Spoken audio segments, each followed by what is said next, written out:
Culture is the totality of the way of life of a particular people. It encompasses their customs and traditions, their languages, festivals, marriages, burial rites, attires, cuisines, and nuances. Nigeria, with her hundreds of indigenous ethnic groups cutting across various regions, is endowed with one of the most diverse cultural landscapes in the world. Over the years, the country has witnessed the erosion of some of these rich cultural heritages, with many of the various indigenous languages fast disappearing. Welcome to Impact Nigeria, your weekly guide on our journey of self-discovery and value reorientation. I am Diva Hamation Mom, your host. Our focus on today's episode of the program is the place of culture and tourism in national development. I will be back after this break.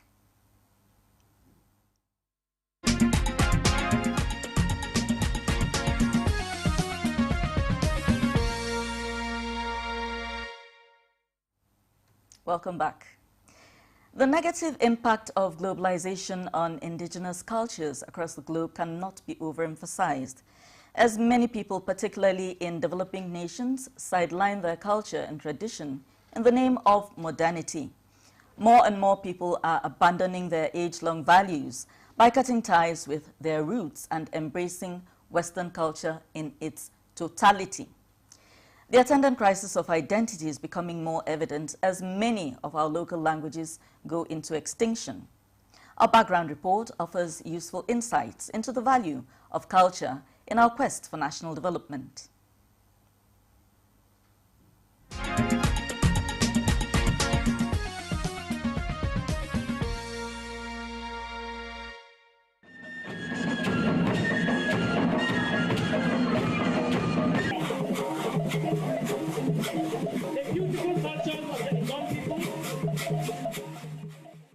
The heartbeat of every nation.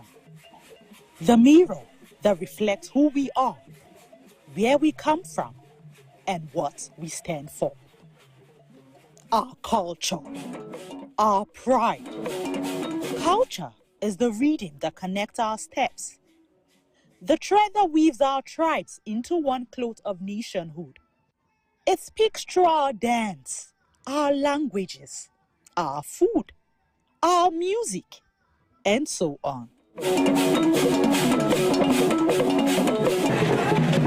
the way from Nasarawa State, for the first time, International Museum Day celebration has taken the culture of Papa binds us together and shapes our national identity.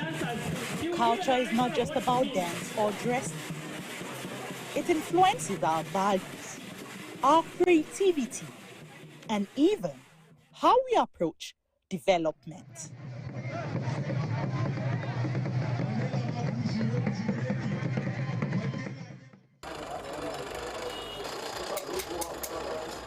From creative industries to entertainment, culture fuels economic growth. For instance, Nollywood is one of the largest film industries in the world, employing thousands and promoting Nigeria globally. Same with our indigenous music industry. When culture is preserved through education, it builds pride and unity. It encourages innovation by connecting modern development with traditional wisdom. Culture drives tourism, attracts investment, and strengthens national unity. It reminds us that development is not just about roads and building. It is also about people, identity, and shared values. Remember, as Nigerians, let's continue to grow our culture to maintain our national development. A nation that values its culture values its future. Culture, our living story, our beating heart, our heritage, our strength, our tomorrow.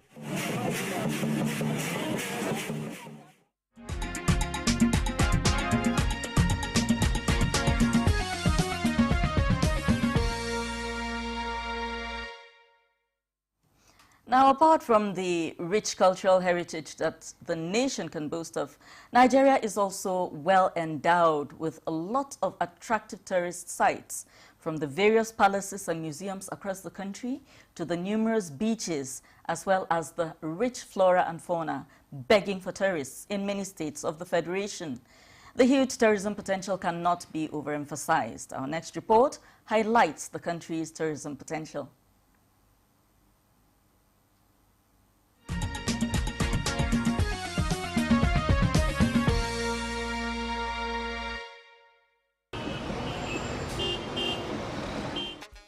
Nigeria, a giant of Africa, is certainly blessed with enormous resources, both in human capital and natural resources, that would have turned the country into one of the leading economies of the world.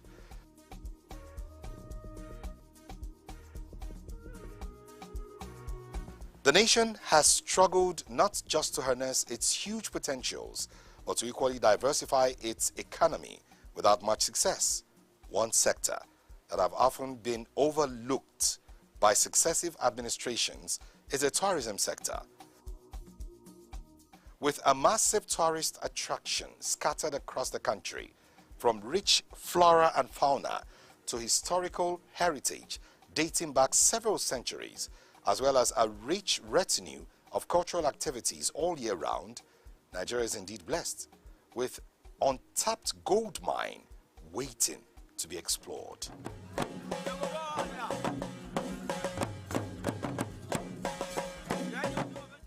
According to a 2017 tourism report by the World Economic Forum, travel and tourism contributed just about 2% to Nigeria's GDP compared to other African countries such as Seychelles, Cape Verde, and Mauritius, where the travel and tourism industry has been better harnessed, contributing 20%, 17%, and 12% respectively to their GDP. The Travel and Tourism Industry Competitiveness Report for the same year also ranked the country at a 129th out of the 136 countries, compared to Ghana and South Africa, which ranked 120 and 53rd respectively. Factors responsible for this low ranking include low prioritization of the tourism industry by the government, poor infrastructural facilities, and security challenges. All these have resulted in an inertia towards tourism in the country, leading to an outbound travels to destinations like Ghana and South Africa, among others, with the resultant loss in revenue.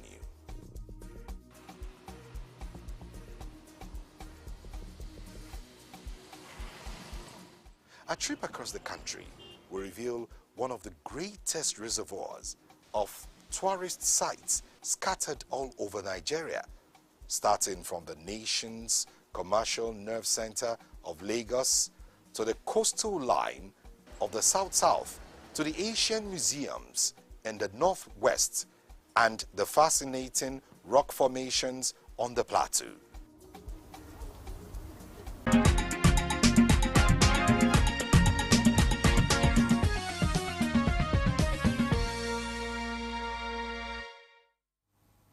Welcome back.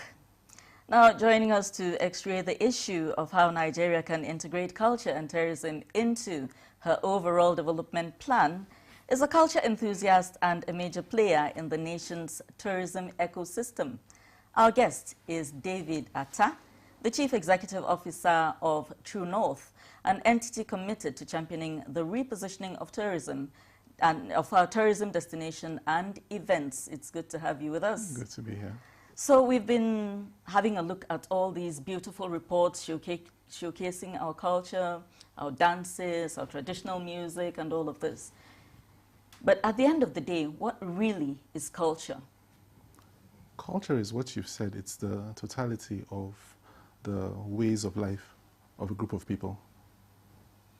That is inherent to them specifically. Yes. So having determined what culture is, we certainly know that we don't lack that in Nigeria. We do not in any way. We have so many ethnic groups and each come with their own culture and things like that. Is there any relationship, would you say, between the moral crisis we're currently experiencing in the country and the distance we have created between ourselves and our indigenous culture? Yes, there definitely is. If you say that culture is the way of life of a people, if people are cut off from their culture, from their roots, from their way of life, and exposed to cultures that they are not native to, that they are not what's the word I've used? That they're not native to, right? Then there's a crisis. It's like a leaf that it's cut off from the branch that it's normally supposed to be connected to. Any gust of wind will blow it away. So you find that a lot of Nigerians, Africans, really, particularly young ones, we are very, very much exposed to foreign cultures through social media, through television. Growing up 20 years ago, television was not as all around you as it is today. TV came on at 4 o'clock, so there were more avenues for you to connect with Earth, connect with your mom and your dad, with your family, with your environment, which are all reinforcers of your culture. Your dad, your mom will tell you stories, your uncles, your aunts. But now, with I don't want to mention names, but let's say Netflix, for instance, it's on demand. A child wakes up at 5 a.m. in the morning and there's something to watch, and not very little to watch things that are rooted with his own identity. You don't find stories about Queen Amina or about Shango, so it's some other hero, some other story that this child is not native to, but they're drawn into at such an early age. And when that happens, the child or the person becomes susceptible to the moral decline that you speak of, because there's no rooting in his own identity, in his own place on this earth. And I think that's, in a nutshell, the connection between a distancing from culture and the moral decline that we see. Doesn't that imply that other cultures are inherently immoral? Not necessarily. They're different, but I think what it does, that cutting off from your own roots. Okay, to look at it this way, order and chaos. Order is, you have to work to obtain order. We're in a studio now. Nothing here is functioning by chance. The lights are on, the cameras are working because somebody came out and intentionally turned them on and serviced them. But chaos comes naturally. So connection to your roots enables you to connect to the order of your ancestors from wherever they're coming from. But when you're cut off from that, the immediate response is chaos. Not necessarily because where you're trying to connect to is chaotic, but because you're not connected to that place either. You can't sit down in Nigeria and watch American TV all day and become an American. No, you're not white. And even if you're black, you're still not, you don't speak the language, you're not a member of that society culturally. So even if you want to, maybe over time, if you were to go there and spend a long time and acclimatize, perhaps you might begin to benefit from the order of that place. But initially, you'd first go through a period of chaos, which is you trying to find yourself, making mistakes, because at that point you're lost, you're adrift, I think. Which the last statement you made has brought to mind forcefully the fact that so many people who jackpad are now jackpading. Jackpading. Because they went over there and discovered that Hollywood, or maybe some of the movies they'd watched, had presented a quite a completely different scenario than the reality that they experienced when they went there. But where are we getting it wrong? Let me give an instance with our Asian brothers, for instance. The Chinese, they've somehow been able to maintain a firm grip on their culture and traditions while becoming some of the most advanced people. Where are we getting it wrong in Africa? I think two things. That's with Chinese, I'm talking of technological advancement while retaining their cultural values. So where are we getting it wrong? Okay, in my view, and this is I guess there are many views to this, but in my view, I think one thing that really set us backwards was colonization. then not just the colonization, but the bringing us together in ways that were not organic.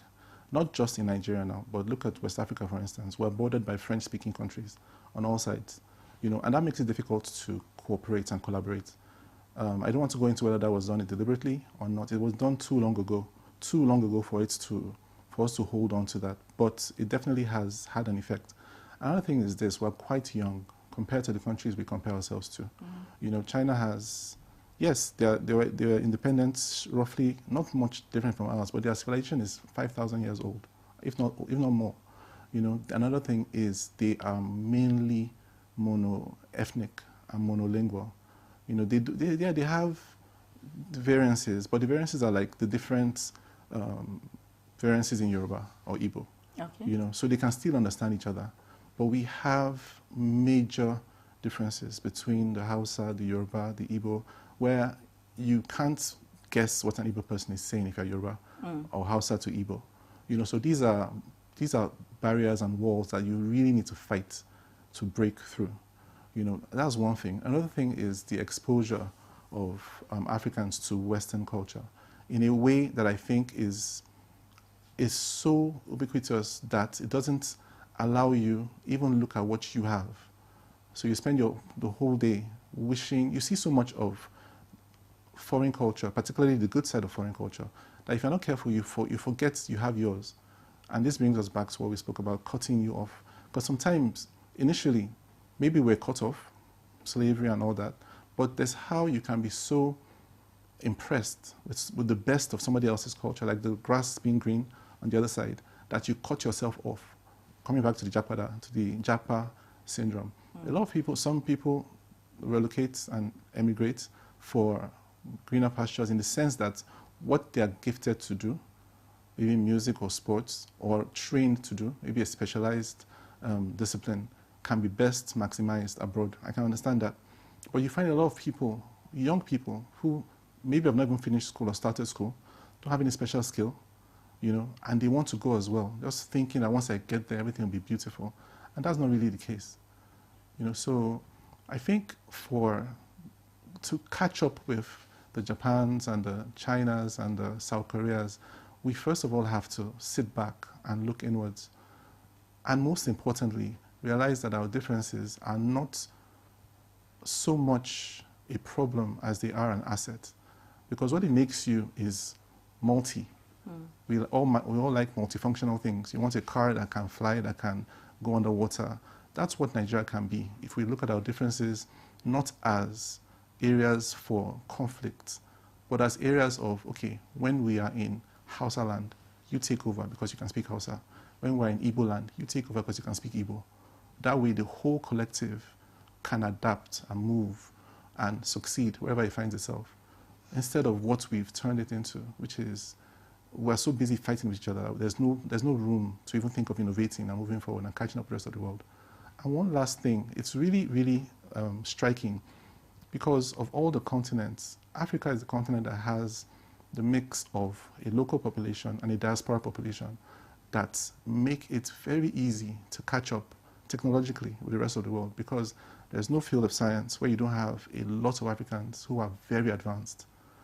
You know, so it's just a little bridging of the gap between what our diaspora knows, you know, and getting them to be able to impact the continent with that knowledge.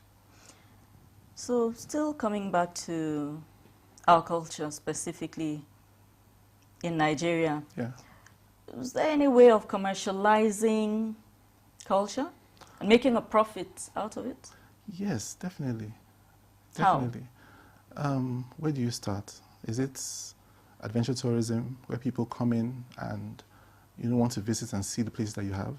I remember growing up, I always used to get tripped by the fact that Nigeria had the full bouquet. We had oceans, we had an ocean, we had savanna, we had forests, mangrove, all the way up to the north where there's a desert. You know, if somebody's coming to Nigeria, there's nothing you're looking for that you won't find. You know, and that's adventure tourism. Then fashion, arts, it's even gotten better now with what we're doing with music and Afrobeats and cool. And these are food. Food, we're not gotten to food. You know, so these are all verticals that could be major earners of revenue to the country. reason why they're not being harnessed, I think, comes back to that initial problem where you forget what you have and you're not looking inwards but looking outwards. You know, so you see a fashion show and it's as though you're seeing people doing very, very, very poor imitations of New York Fashion Week or Paris Fashion Week. You know, when you have inspirations you can draw from here that would make you stand out and draw the attention of the crowds that you are trying to please by copying them. You know, so there's a lot of revenue to be made from culture. But would you say that our current security profile and our deficit in infrastructure, would these not scare off any potential tourists? Okay, security profile, let's start with that first. Which has worsened. Which has worsened. Over time. Over time, you're correct. But South Africa has a very high crime rate as well. I understand you could get mugged at the airport. At the airport, at the hotel. Some cities, let me not go into denigrating South Africa, but they have security issues as well. Mexico has serious security issues. Brazil has, you know, Egypt is on the cusp of the Middle East crisis on different sides, you know, but all these countries generate significant revenue from tourism. And I think it's just a targeted approach where the government realizes, okay, people would want to come to this country. How do we assure them that if they come to these areas or to that area, it's safe? If a tourist comes in and he knows from the airport there's a plan and he sees some sort of concerted effort, you know, and it just takes one or two to come and to go back without any issues. Take, for instance, 30 December last year in Lagos. I don't know what they did that made that crowd come in, but before then, Lagos hasn't been exempt from issues of security or issues of low security perception. You know, area boys and all that, Agberos. But the city was full and there were no bad reports. And for that reason, this year, I read a report this morning that you can't get an Airbnb to book in Lagos right now because they're all waiting for December. 2 months to December. You know, so that's the anticipation for this year's crowd coming in. So if people come in, you take 3 or 4 or 5 people, they come in, they have a good time, they take pictures, and in this age of social media, pictures speak 1,000 words. And they go back without anything happening to them. You've moved the dial backwards on perception. You know, so, and that's on the security bits. On the infrastructure bits, I don't think too many tourists are coming to Africa because they want to stay in a 5-star hotel. They have 5-star hotels in London and New York and Paris. They are coming to Africa for an authentic experience. What they are looking for are the basics, a safe environment without mosquitoes, obviously, a cool environment to sleep at night. But beyond that, they want to explore. They want to see the forests. They want to see the lions in Yankari. They want to see the deserts in Yusufari. They want to see the Durbas. They want to come and buy authentic African furniture. They want to eat authentic African food. They're not looking for a Sheraton to stay in. Yeah, but when you are now talking about the hospitality industry, okay, when I talk about infrastructure, I'm talking about things like public power supply, roads. Oh, yeah? Yeah. I get you. You know, you want to open a tap and see water flowing. In that regard, you want to be able to use hot water in your hotel room and not have somebody bring it for you in a pail. Bucket, I understand. You know, things like that. Don't you think? No, there's a lot of work that the government, that's totally on the government's table. Yeah. It's a handshake between the government and the private sector. But the government definitely has to take that into cognizance. We need good road networks, good road network. We need flights that take off and land on time. Those are things that the government's remit. So definitely that has to be done. Yeah. And on the flip side, we do have some semblance of what is obtainable in Western countries. But then that part that would actually attract the tourist, we're also getting rid of because we think we're modernizing things. My heart broke when I heard that the government of Cross River State, I don't know which particular, I will not mention any names, they have these rocks that have carvings in them. I heard that story too. And I understand that those things were demolished. First of all, even the local population are not too certain what those things are, but they've been there for a long time. And these are things that stand a particular place out. For instance, you won't find such things in Benue State. You probably won't find them in the far north. So those things were peculiar Yeah. to Cross River State, and they've been obliterated. And not just that, I think that there are certain aspects of our culture that we think we're modernizing Yeah. when in fact we're actually throwing Yeah, away, and demolishing or trashing. How does that help tourism? Because like you rightly pointed out, nobody's coming from the UK to come and admire a hotel. They don't want to see the hotel. They want to see what the typical Nigerian looks like in their In their natural local setting. environment. Yeah, you're And right. we are throwing those things away. Yeah, correct. I heard that story. I'm not sure. Is it Akwa Ibom or Cross River? I'm not sure. Well, one of the two. I'm not I think sure, it was but I Cross heard River. it and it was heartbreaking. Those monoliths were Monoliths, yeah, yes, I think. prehistoric to there are not many. In fact, there's no living Nigerian who can tell you where they came from. You know, Precisely. the people that built them or set them up or put them there are all dead and gone. You know, so they are, in a sense, they are like the pyramids of Egypt for us. It was very sad to hear that story, and it goes back to throwing away what you have because you think what somebody else has is better than yours.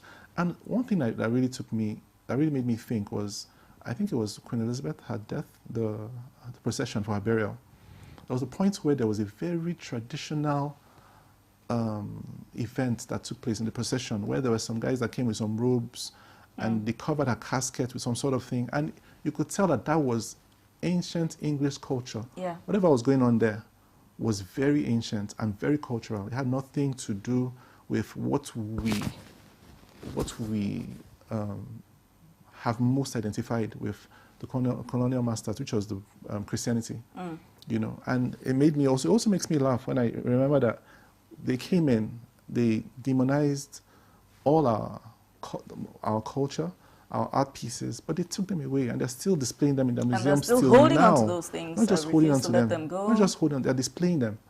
So you can go there and view them, you know, and it all speaks to the same thing where you are so ashamed of what you are and where you're coming from because you've been brainwashed to think. And that brings me to my next question, which Okay. I think revolves around the possibility of an inferiority complex. Oh, there definitely is. Is it possible that we just don't value who we intrinsically are because we've been made to believe that what somebody else has is better than what we have?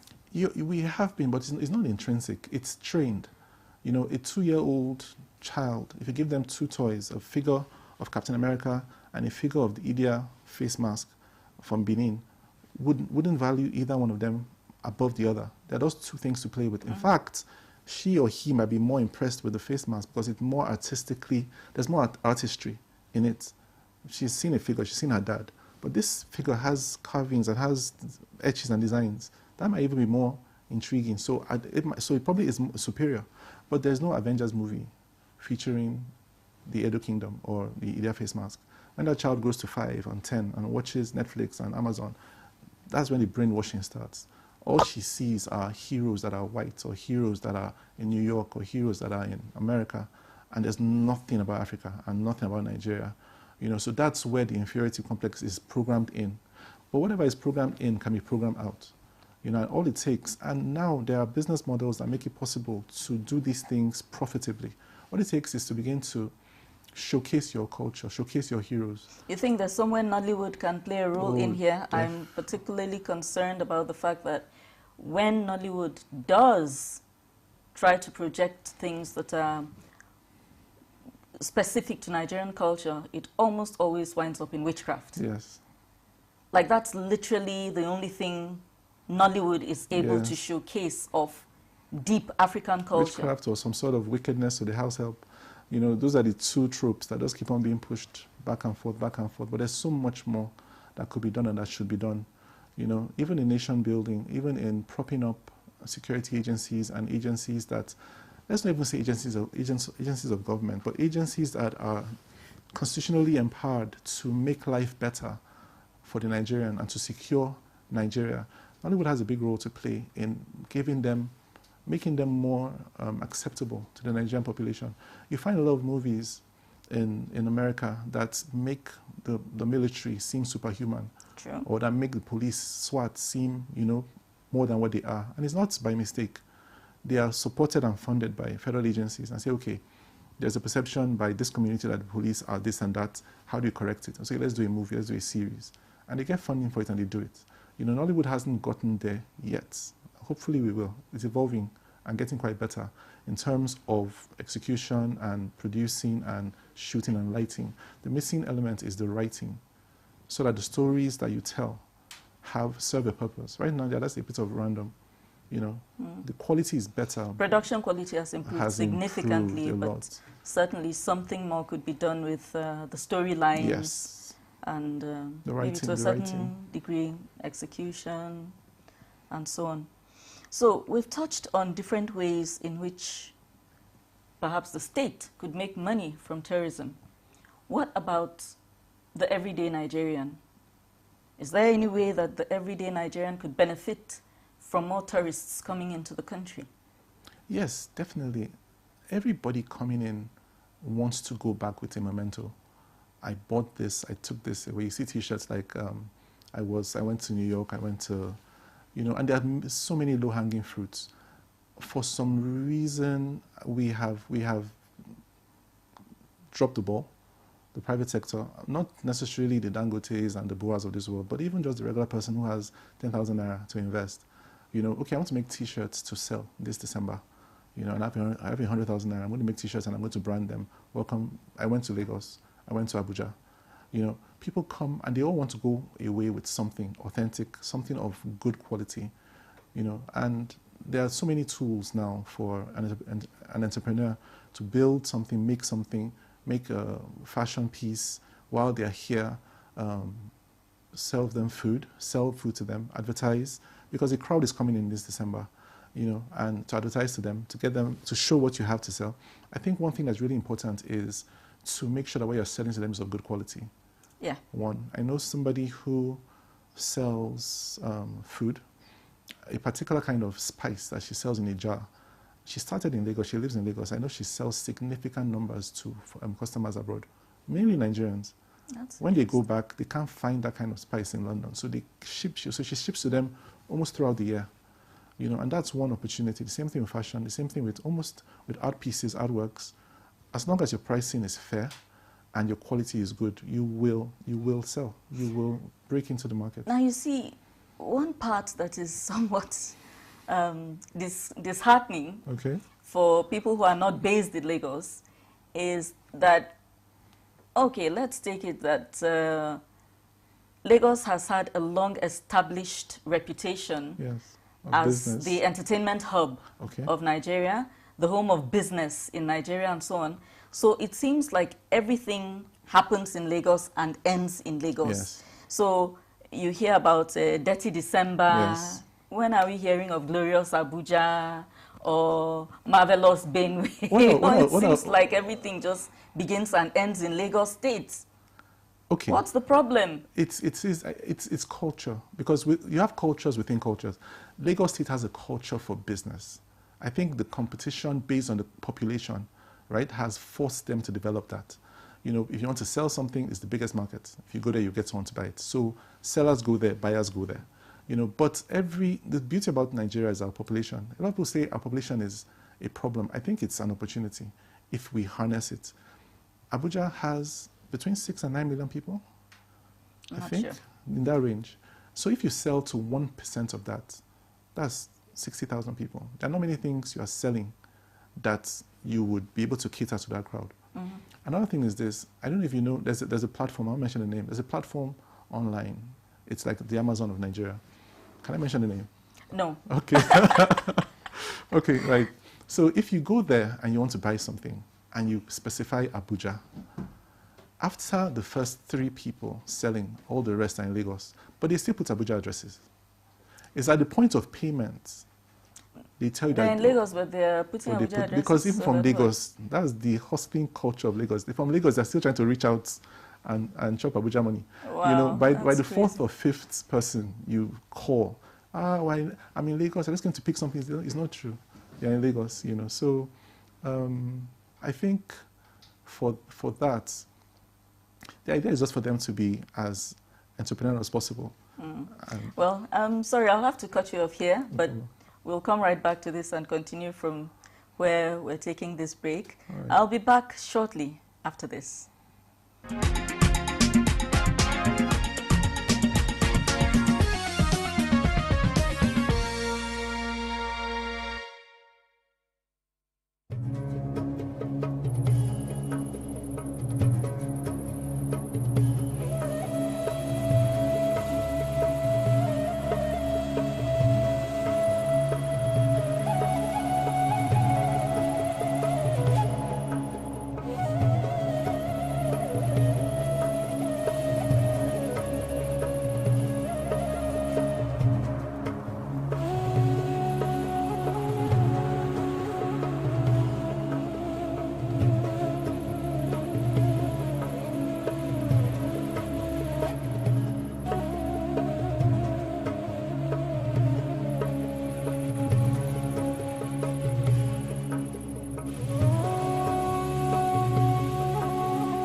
Welcome to Unusari Sand Dunes and Oasis. This is Yobe! Pride of the Sahel.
In case you're wondering, those are the sights and sounds of Yobe State, and that was a beautiful desert. I understand you were part of the team that went visiting there, and the person that spoke was the commissioner? Yes, for commerce and tourism. Of Yobe State. Alhaji Kaigama Umar. Okay, that's good.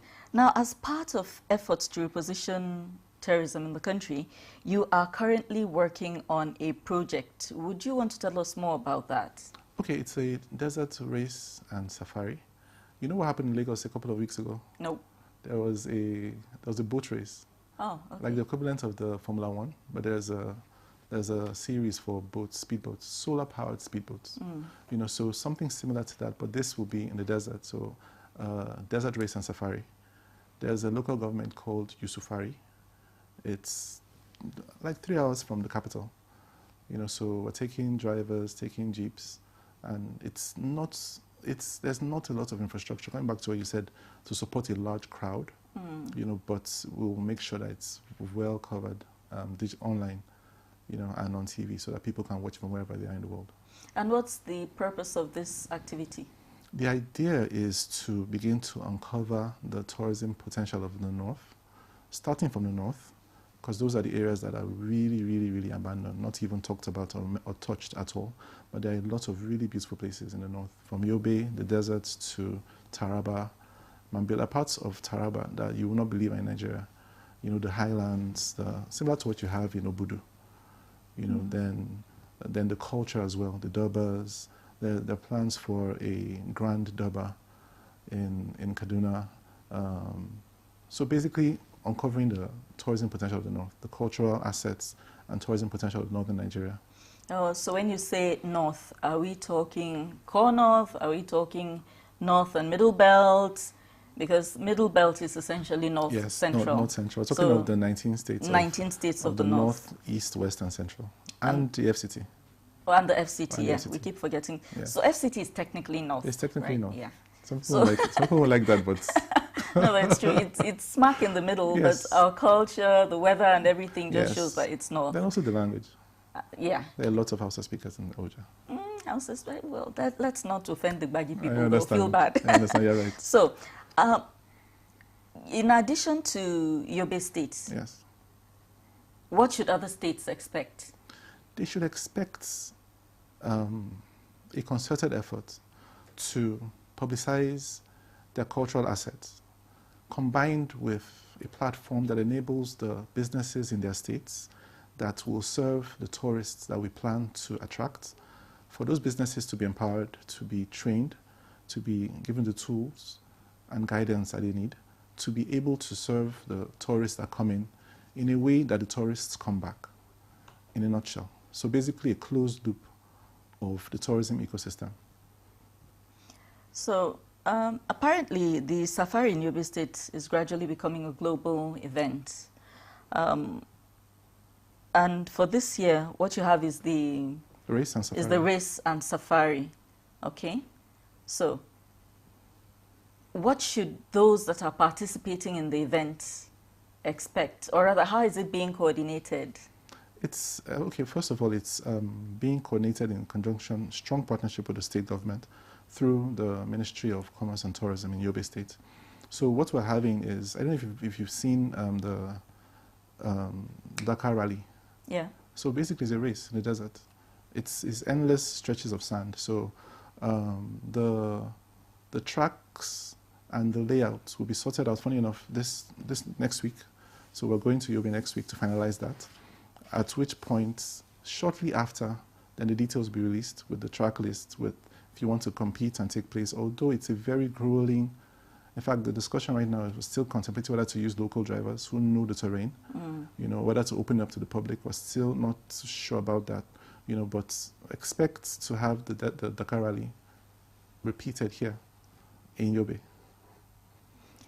And for those who might want to participate, how, are there tickets to be bought? Oh, yes. What's the process? Tickets are not on sale yet, sadly. Okay. But as soon as they are, maybe I'll come back here and let you know. But they'll be widely publicized when they go on sale. Okay. We're trying to just cross all the T's and dot all the I's. Yeah, very important. Then The desert will be no joke. It's no joke. Then even from the security bit, we're also trying to finalize arrangements with the military to be sure that the routes from wherever you're coming from Abuja or from Kano or from Lagos, that the routes are secure and also the location is secure. So all those are final details that we're putting in place. Will this be open to people who are not currently living in Nigeria? Yes, definitely. Definitely. If you can take out the time to come in and to come there, we are actually hoping to bleed off a bit of the crowd that will come in December and show them other parts of Nigeria. Okay. Since even last year, I understand that the accommodation was not enough for the crowd that came in. You said so. Yeah, so you can just hop from Lagos to Abuja, then we'll take you from there to Yusufari and back. Yeah, because I think you're going to need these people that are coming from outside, because I don't see the average Nigerian getting up to go and suffer in the desert. Am I being sarcastic? No, you're being a bit. I'm trying to be realistic. No, you're being a bit myopic. We don't need to take. Oh, my feelings are hurt. I'm sorry. We don't need 5,000 people to come. Okay. You know, to actually take part. And when you look at the numbers and percentages, that's the beauty of our population. If 1% of the population buy into what you're selling, in most cases you sell out. You know, so that's what we're leveraging on. Then also, because it's the inaugural event, what we're using this to do is like to showcase.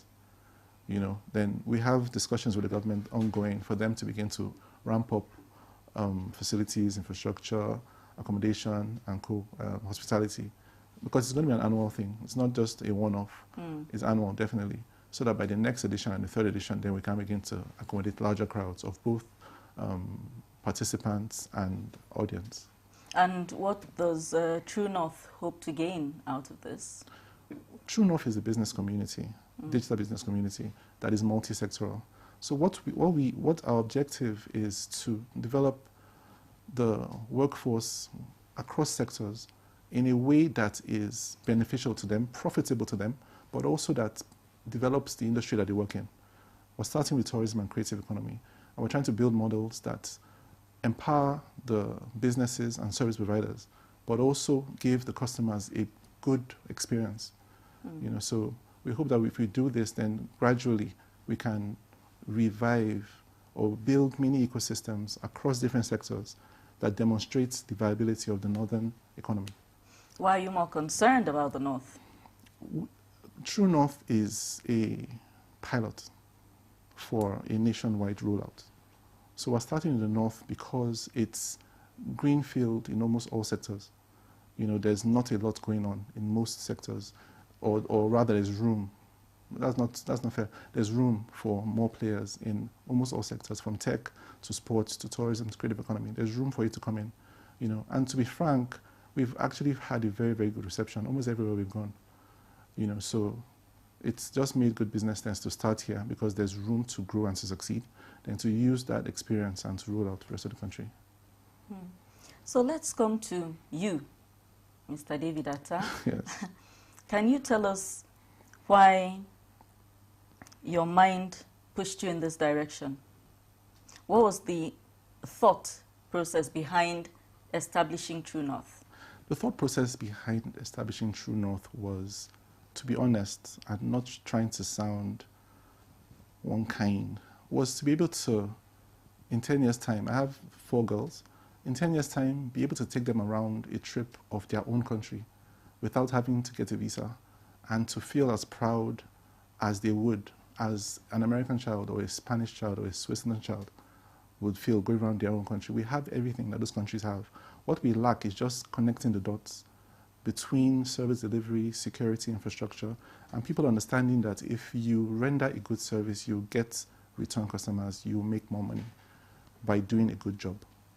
You know, so that's the essence of True North. You know, demonstrating to businesses that if you keep your word to a customer that comes in and says, do you have air conditioners in your room? And you say yes. Or if you don't, you say no, but we have a fan. Just tell the truth. Let the person know what they're getting into. The person will come back with his friends, and your business begins to grow. And that same principle applies across all sectors. We've imbibed a culture of, you experience all the time. You ask a tailor, can you sew this thing by Friday? Yes, I can, yes, I can, yes, I can. He can't. He knows he can't. But he just wants you to pay that initial deposit. And once you pay it, in most cases, that's the last money he'll get from you. You know, and it's not a sustainable model. And it leads to widespread poverty. And you're not sure which poverty is based on. It's based on his own laziness, on a bad economy. Well, so thank you for being a part of our show this week. My pleasure. It's been great talking to you, Mr. Atta. My pleasure. So that's it for this week. That the nation stands to gain a lot from her rich cultural and tourism potentials is not in doubt. As we grapple with various challenges, it is, however, pertinent to note that we all have a great role to play in this quest for cultural rejuvenation, while government integrates culture and tourism into its overall development plan. Traditional and cultural leaders should also help in repositioning the sector. The citizenry must also return to their roots in order to resolve this crisis of identity currently afflicting many of us. If this episode has resonated with you, please don't keep it to yourself. Share, subscribe, and join us every Saturday at 5 p.m. for more refreshing episodes of the program. Until then, from Deva Ahmed to your mom, it's bye for now.